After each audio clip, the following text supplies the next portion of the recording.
assez sympa. Ça te dérange pas que tu sois en deuxième plan, non? C'est nouveau ça. Oui, oui, oui. Oui. C'est minuscule. Je suis en HD en plus. Hein. Ah, c'est raté. Ils sont plus petits la caméra. C'est incroyable. Comment et tu vois la même photo? Oui, oui, moi je parle de l'affiche. Oui, je parle pas de la photo, non. Oui. C'est belle aussi.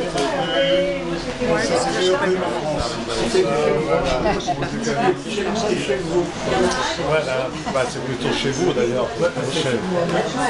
Oui, c'était chez la grande tante. Oui, pour le film qui n'est pas encore sorti, mais bon, ça fait. Parce qu'on a sa nouvelle et la... Ouais, mais il est pas mal. Hein.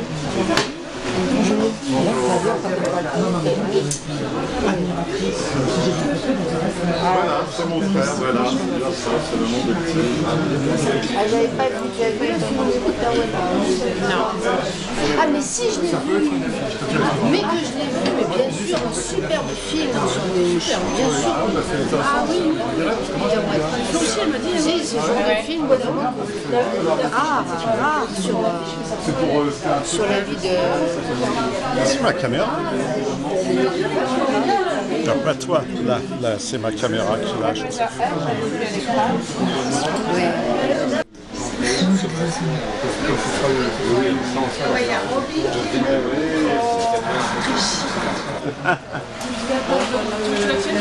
Non, je les connais ça comme ça, sur Internet.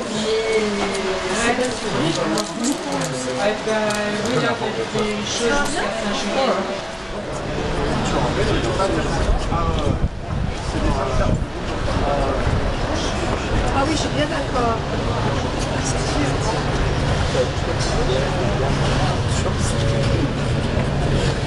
Bon, bah, c'est marrant, le coup. C'est marrant. Et ton rêve, tu l'as aimé alors? Là, j'ai pas cru. Il était curieux, quoi. Est-ce que je vais débrancher le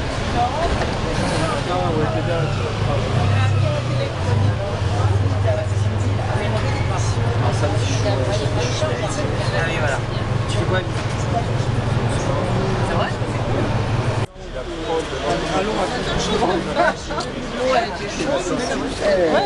Tu veux, moi je les vois arriver ici à ce moment-là. Mes deux stars préférées, Rosette et Françoise, et une de mes réalisatrices préférées, Zoé. Françoise, est-ce que tu peux te mettre avec... Zoé et Rosette. J'étais avec Marc Marin. Je filme. De rebouger. Faut pas dire de bêtises parce que quand c'est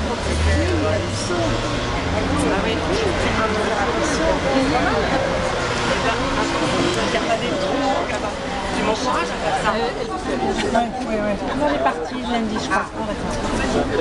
Moi, elle a l'air... C'est la Slovaque.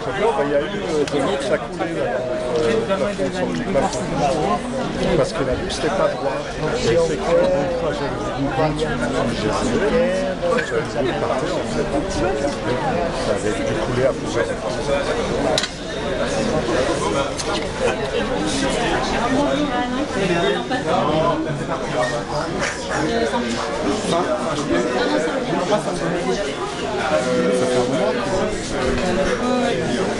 Parce que 4 jours, pas sûr. 4 jours pour carte au festival. Voilà, présente le paradis. C'est un nouveau film. Voilà, qui sera là. Ah, je veux le voir. On va y aller? Voilà. Bon, ben, bon courage. Merci.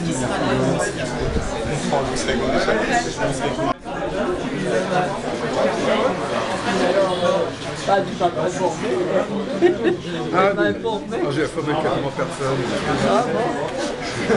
Il y a même Gérard qui est là. Ah bah dis donc, lui ça fait une éternité que je ne l'ai pas vu alors. Bah tiens, on a tous pas mal vieilli, hein, ces temps-ci, ces temps-là. Salut mon grand. Salut. J'espère que la plupart d'entre vous nous connaissez cette boutique. Pour ceux qui ne la connaissaient pas, voilà, on essaie d'avoir une proposition, une sélection de DVD assez qu'on choisit, assez pointues, assez du répertoire, plein de belles choses. Et parmi ces belles choses, on a les films de Joseph Morder, qui est un réalisateur qu'on aime beaucoup. Donc où est-il passé? Ah, il filme. Voilà. Il a lancé sa caméra. Parce que voilà, voilà, il se présente très bien derrière sa caméra. Parfait. Joseph. Voilà. J'espère que ça ira. Alors je te présente en deux mots, même si c'est très long de te présenter toi, ta filmographie, mais alors, j'ai appris que tu étais né en 1949 à Trinidad. Je crois, oui. De parents d'origine juive polonaise, mariés à Caracas. Est-ce que c'est exact jusque-là? Jusque-là, oui, mon frère est là, il vérifie tout. D'accord. Tu as vécu la plus grande partie de ta vie, de ton enfance, sous les tropiques de l'Amérique du Sud, à Guayaquil, en Équateur. Oui, il me semble, oui. Et tu as été nourri de cinéma hollywoodien. Ça, c'est sûr. Ça, c'est sûr. C'est sûr. Où que ce soit, ça, c'est sûr. Tu débarques à Paris à 12 ans. Et demi. J'y tiens au demi. Et on t'offre ta première caméra à 18 ans. Oui. Et depuis, je crois que tu t'es jamais arrêté de filmer. Non, même là. Même là encore. Même sans la caméra dans les mains, des bruits pour télé, donc t'as une film virtuelle avec la ouais, c'est caméra virtuelle. J'ai toujours rêvé d'en mettre une là, c'est pour ça que ça a une forme un peu pointue. Donc, tu filmes et tu réalises, et pas loin de, alors c'est difficile à quantifier, mais de 800 films sur tout format. Est-ce que c'est vrai ça? C'est un peu plus maintenant, je crois. C'est près des 4 chiffres presque. Je ne sais pas combien exactement, mais pas loin. Donc sur du Super 8, du 16, du Super 16, la vidéo, tous les formats, tous les supports t'intéressent. Oui, même ceux qui n'existent pas encore. Même ceux qui n'existent pas encore. Et alors j'aime bien ce que dit Alain Cavalier de toi. Il dit Joseph, pour moi, n'est ni un metteur en scène, ni un cinéaste. Il filme comme d'autres peignent ou écrivent, c'est-à-dire depuis son enfance et tous les jours. C'est un filmeur. Tu te reconnais dans cette... Oui. Et lui aussi, c'est un filmeur. Lui, il en a fait... C'est un sacré filmeur. Donc je vais pas éplucher ta filmographie. Ben, on est là pour la ressortie en DVD de ce que certains appellent ton premier long métrage.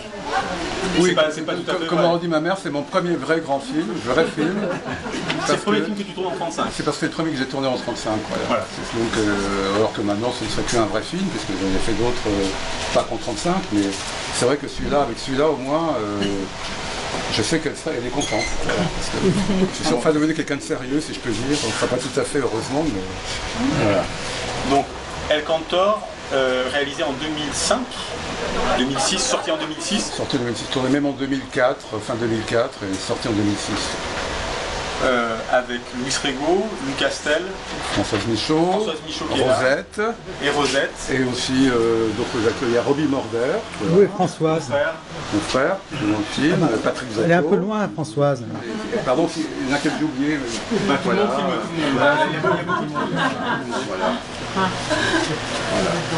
Qu'est-ce que tu peux nous dire sur...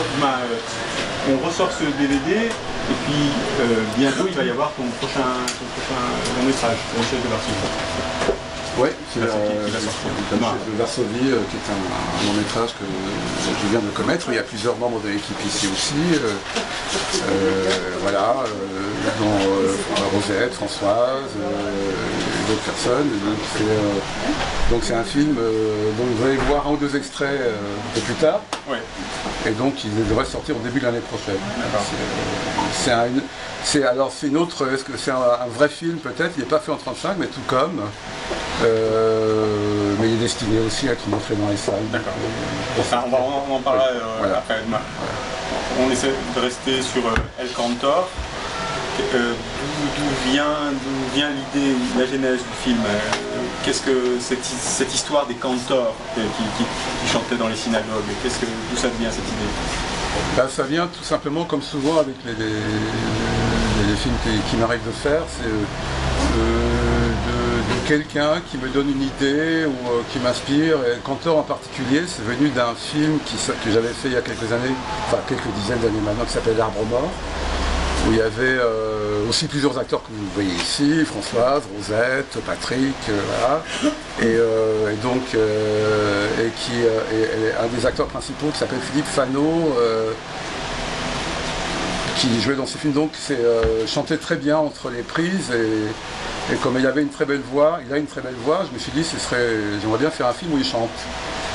Sauf que au final c'est pas lui qui joue dans le film, comme vous avez vu c'est Louis Rego et Lou Castel.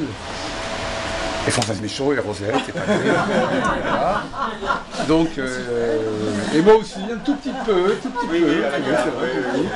Et donc, voilà, donc c'est devenu ça. Mais à l'origine, c'était pour faire chanter, par le producteur de l'argent, un ami.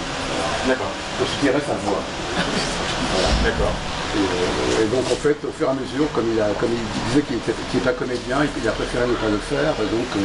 Et d'ailleurs Pierre Marteau, qui est présent ici aussi, devait jouer dans le film le rôle que joue Louis Rego. Donc voilà, donc il y a eu plusieurs transformations. D'ailleurs ce rôle, c'est moi qui devais le jouer à l'origine, carrément, parce qu'une personne s'appelle William, et je trouve que c'est mon deuxième prénom.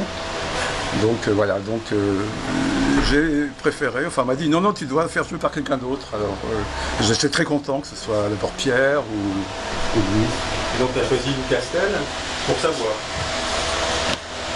Lou Castel pour sa voix et aussi sa voix avec un son chemin, parce que comme vous savez, c'est quelqu'un légendaire. Et comme on s'est croisé depuis un moment, je me suis dit effectivement, c'est bien de faire le concert avec toi. Et je suis très content de la faire parce que c'est plus extraordinaire. Donc voilà, c'est parti d'une envie de faire jouer un ami, de le faire chanter, puis c'est devenu ça. Et tu m'as dit que tu as emmené toute l'équipe du film, si on le relie à des origines cinématographiques, tu as emmené toute l'équipe du film voir Elle et lui de McCarey. C'était... voilà, tu avais le film de Léo Macaré, Elle et lui, 1957. On a fait deux versions, une version je crois en 37 et une version en 57, voilà. Avec un concert le même titre. Avec Cary Grant et Deborah Kerr. Deborah Carr, comme dirait Luc Moulet. Et donc... Tu aimais l'ambiance qu'il y avait dans Elle et lui, tu parles du... Alors en fait, oui, c'est-à-dire qu'à chaque nouveau tournage, j'essaie qu'il y ait un film de référence qui inspire celui que je vais faire. Et en fait, par exemple, le film précédent, L'Arbre Mort, venait beaucoup de La Comtesse aux pieds nus. Donc il se trouvait, le hasard faisant bien les choses, il se trouvait que c'était des films qui ressortaient en salle à ce moment-là. Donc j'ai emmené l'équipe voir La Comtesse aux pieds nus. Et pour El Cantor, il se trouve qu'il y avait une séance à la Cinémathèque, à l'époque encore à Chaillot. Et donc j'ai emmené l'équipe voir le film. C'est pour moi la particularité de Macaré, c'est qu'il a toujours mélangé avec du génie le tragique et le comique. Macaré, c'est lui qui a inventé Laurel et Hardy. C'est lui qui a dirigé les premiers films des Marx Brothers. Donc c'est quelqu'un qui a le don vraiment de faire des grands films comiques et dans lesquels il distille, un peu comme les enfants sans aucune transition, du tragique. Et Elle et lui, c'est un film qui est vraiment génial à ce niveau-là parce qu'on passe en transition du burlesque au mélodrame. Le mélodrame le plus pur, vraiment, c'est lui qui vide les boîtes de Kleenex. Voilà. Et donc, dans El Cantor, j'ai essayé un peu, vraiment, je ne sais pas si je suis arrivé, un peu de lier le tragique et le comique, d'autant plus que le sujet est grave, parce que le sujet c'est un choix. Et en même temps, j'ai toujours pris l'option que plus le sujet est grave, plus il faut être léger, pour faire passer le message, comme dit le facteur. Donc voilà. C'est un facteur au début du film. Le duo comique, c'est plus dans Macaré, c'est un duo mixte. Avec là, ton duo comique, c'est plus un duo de cousins, quoi. De cousins, et effectivement, au fur et à mesure du tournage, je ne l'avais pas réalisé au début, quand j'ai commencé à tourner le film avec Lou Castel et Louis Rego, j'ai réalisé que j'avais un couple comique, c'est-à-dire que j'avais Laurel et Hardy. Puisqu'il y avait physiquement, ils sont vraiment quelque part aux antipodes et en même temps ils se complétaient totalement. Donc ça me convenait très bien et ils ont vraiment joué dans cette optique-là. Donc voilà, donc c'est un film qui est censé être, je dis toujours des films austro-hongrois, c'est-à-dire que c'est des films cosmopolites où il y a un mélange, c'est des Apfelstrudel, voilà, c'est des tartes viennoises très légères, voilà, où j'essaie de mettre du piment. Oui, moi, même un peu de poison éventuellement. Françoise, si je vous dire un mot, et Rosette, rapprochez-vous. Rosette. Peut-être nous dire un mot sur le souvenir que tu as de ce tournage-là et de la direction d'acteur de Joseph. Qu'est-ce que... Rosette. Ah bah si. C'est ma Rosette. Regarde, Rosette, viens. Patrick Zocco aussi, qui est là, voilà, il est marié. Alors François, tu peux nous dire ce que c'est de tourner avec Joseph et comment est-ce que ça se passe Ça se passe. Parce que c'est pas le premier film. Et Non, puis justement, c'est ça qui est intéressant, c'est de se retrouver toujours pareil, mais toujours un petit peu différemment, un petit peu différent, l'un et l'autre, et aussi par rapport au sujet. Et j'ai toujours l'impression qu'un personnage se construit sur le précédent, c'est-à-dire qu'il y a des traits qui se transmettent, puis parfois on garde délibérément des choses, ou parfois on évoque des costumes qu'on peut réutiliser, ou des couleurs, et c'est finalement, est-ce que ce serait pas toujours le même personnage depuis le début qui prend des couleurs un peu... Là c'est du rouge quoi, dans les Cantor, c'est des couleurs qui sont assez... Il y a du rouge. Oui, parce que là c'est devenu rose, mais c'est progressif. Voilà. Dire du rouge au rose. Et ce qui était amusant, c'est que dernièrement, on a travaillé sur un projet complètement différent. Joseph a réalisé une série de courts-métrages qui ont été projetés, on a tourné à Montbéliard et ça a été projeté à Montbéliard. Et c'était c'était improvisé. Mais ce qui était très intéressant, c'est qu'on pouvait improviser parce qu'on avait plein, enfin le personnage avait déjà tout un passé qu'on n'avait pas le temps de construire puisqu'il était, il y avait quelque chose peut-être d'être encore. Bonjour, j'ai Internet. C'est ça qui est énorme. D'accord, il y a une hiérarchie sur le plateau qui est... Parfois un petit peu, bon c'est vrai. Sinon on s'ennuierait. Je suis, qu'est-ce que j'ai dit? Je suis impétueuse. Impétueuse, voilà. Impétueuse François. Non mais là c'est pas mal parce qu'on tombe pile sur le plan séquence qui... Ah oui, parce que l'autre référence du film, je tenais à le dire, c'est un cinéaste japonais qui est mon cinéaste de chevet, c'est Yasujiro Ozu. Mais dans tous les films d'Ozu, il y a un long travelling. Et comme vous pouvez le voir, là, la caméra, elle bouge. C'est-à-dire que c'est le seul mouvement de caméra du film. C'est un travelling qui dure 6-7 minutes, c'est le plus long plan du film. Et alors qu'en réalité, tout le reste, la caméra ne bouge jamais. Ils n'ont pas vu la technique au premier abord. C'est ça qui m'intéresse. Est-ce que tu veux qu'on regarde un extrait du film ou qu'on voit quelque chose peut-être de la Duchesse ou...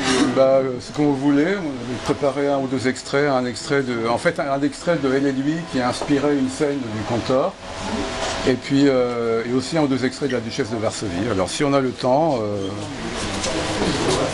peut-être qu'on peut passer... Moi je veux voir un extrait de la Duchesse que j'ai rien vu. Personne ne l'a vu à part les personnes qui... Ah oui, pardon, oui, il y a quelques privilégiés qui l'ont vu il y a un moment. Comédiennes que vous connaissez qui sont présentes ici. Ça fait la même histoire, évidemment, mais...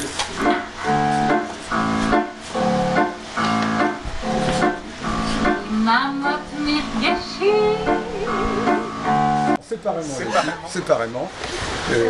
Non mais en plus il est sorti en salle l'an dernier, j'avais prévu de faire une sortie qui ne s'est pas organisée, qui n'a pas eu lieu malheureusement. Donc c'est un film de Liliani qui s'appelle... Excuse-moi, je parlais de El Cantor. El Cantor. Ah si, c'était la Cinémathèque. Ah tu n'étais pas là peut-être, mais... Non mais Joseph c'est un menteur. Je suis un menteur. Professionnel. Hein. Donc je dirais que tu étais là aussi. Donc pour la Duchesse... Il y a un film qui s'appelle Gigi de Vincente Minnelli, qui est justement est ressorti en salle l'an dernier, juste avant que commence le tournage de La Duchesse de Varsovie. Donc c'est un film qui montre un Paris minnélien, c'est un peu un Américain à Paris, qui est un Paris rêvé. Et donc c'est un film de studio, un film hollywoodien de la grande époque des comédies musicales des années 50. Et donc je m'en suis inspiré dans la forme aussi des autres films pour faire celui-là. Voilà. Donc c'est un film tourné entièrement en studio.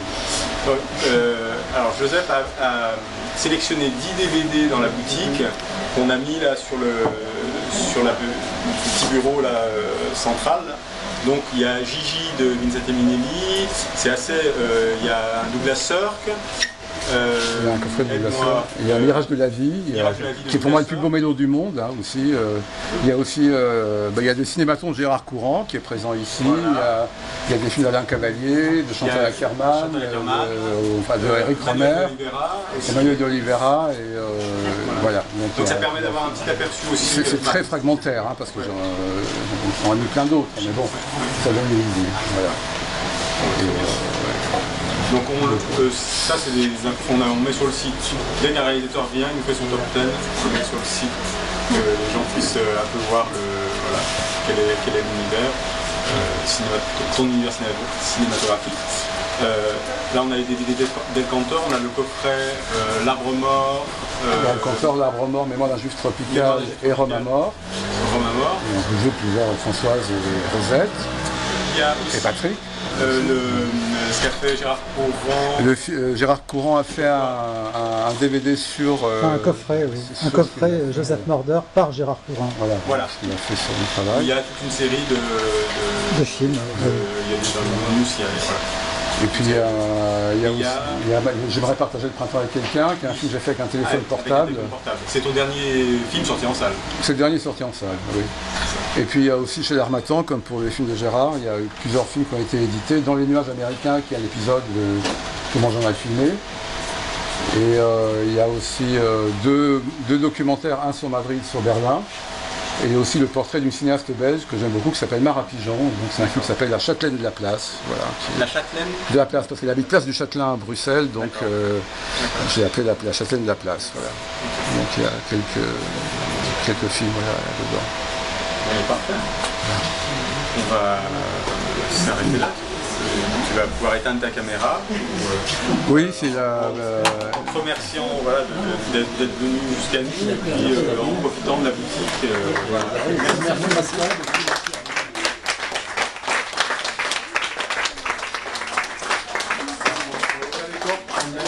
Dimanche prochain, pour information, on fait une petite projection d'un documentaire d'Ariane Duplay au comptoir général. C'est ouvert à tous et c'est un thérapeute malien qui s'appelle le docteur Moussa Maman.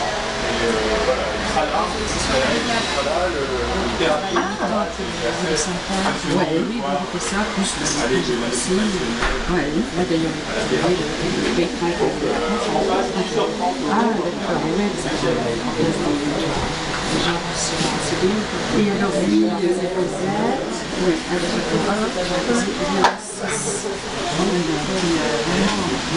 le 6, 10, 96, 97, 01.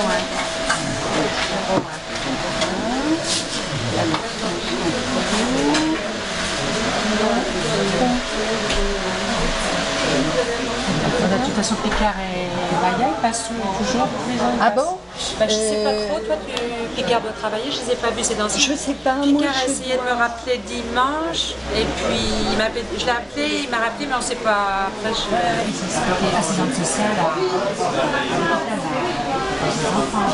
Oui, à Robert Debré, non? Non, pas Robert Debré. Trousseau, il y a la maternité Trousseau.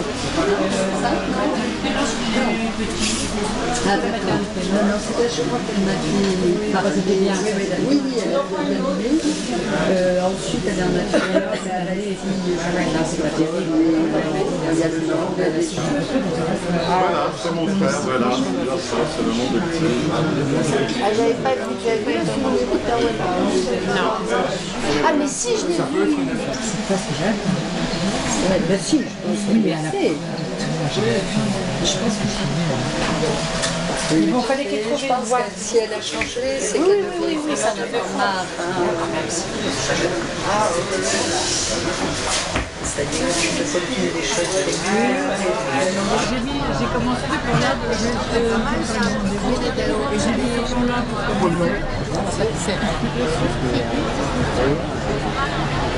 C'est le monsieur en personne là. Ah là, je l'ai en barbu, là. Ah oui. Elle n'est pas en barbe.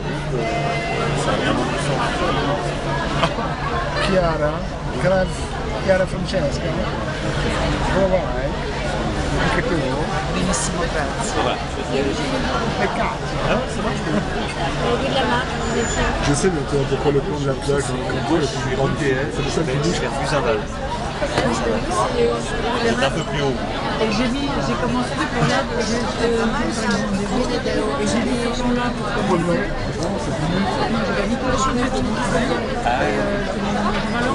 Ah, je suis le filmeur, moi, je suis pas là.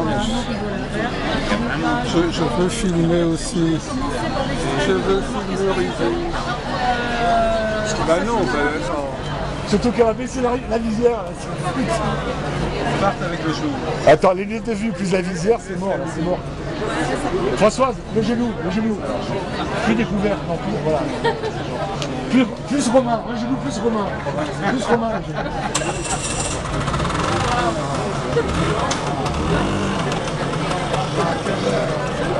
Bravissima!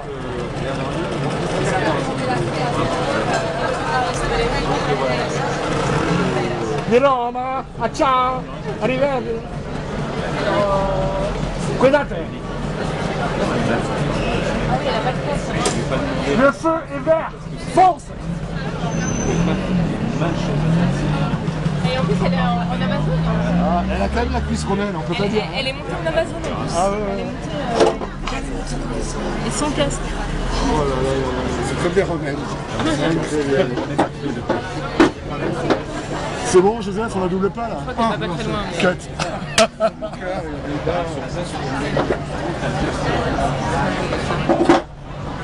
On boit pas, on mange pas. On commande un